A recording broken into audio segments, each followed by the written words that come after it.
Hello, happy Christmas from the Trews. And you know, even if you don't believe in Jesus or any supernatural entities, I still want you to be happy, and I'm still prepared to cash in on the seasonal spirit to flog you this basically free internet news service. Here are some other people flogging you things using the feelings of goodwill toward men that you're currently experiencing, starting with those absolute pioneers, John Lewis.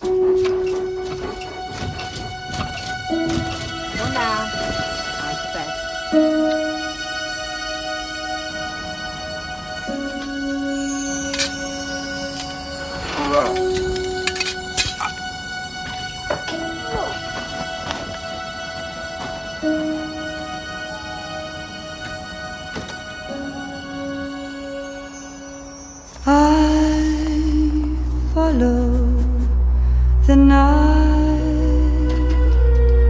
Mandatory, slow, high-pitched version of well-known song, of course. Can't stand the light. One day I'll fly away, leave all this to yesterday.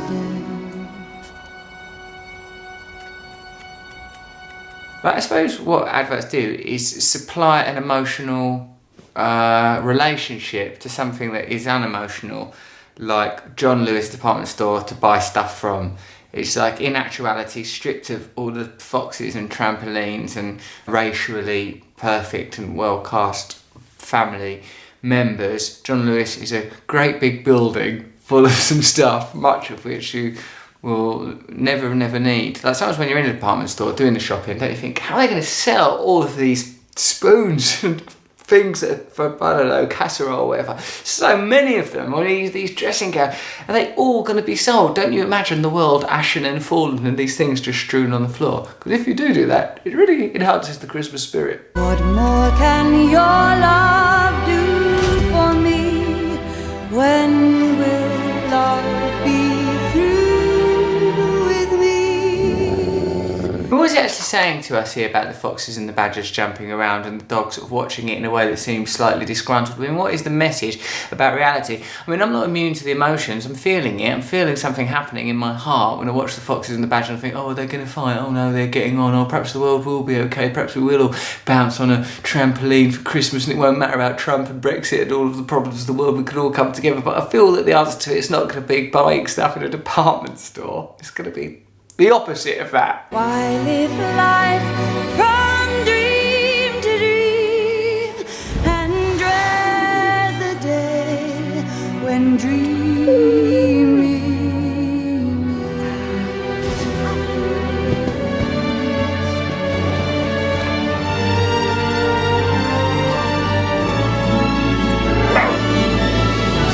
One day I'll fly away, leave all this to yesterday.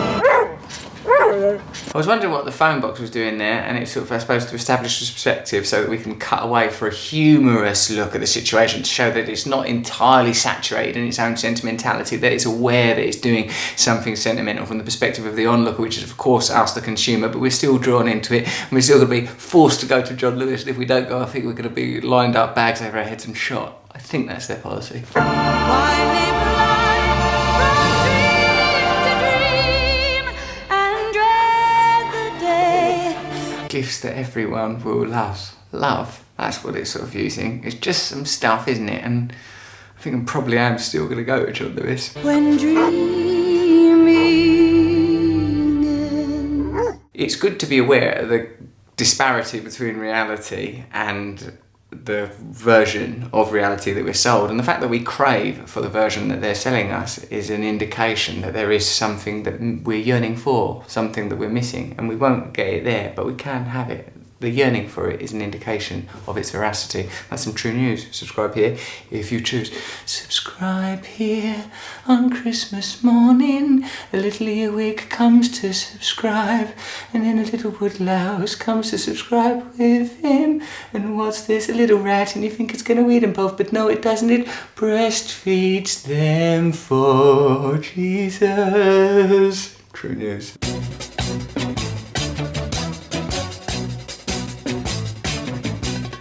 Nose is a tool that is abused to fool you and to leave you scared and confused. Trews is like the nose. If the nose was true, I want some trews. Let's have some trews.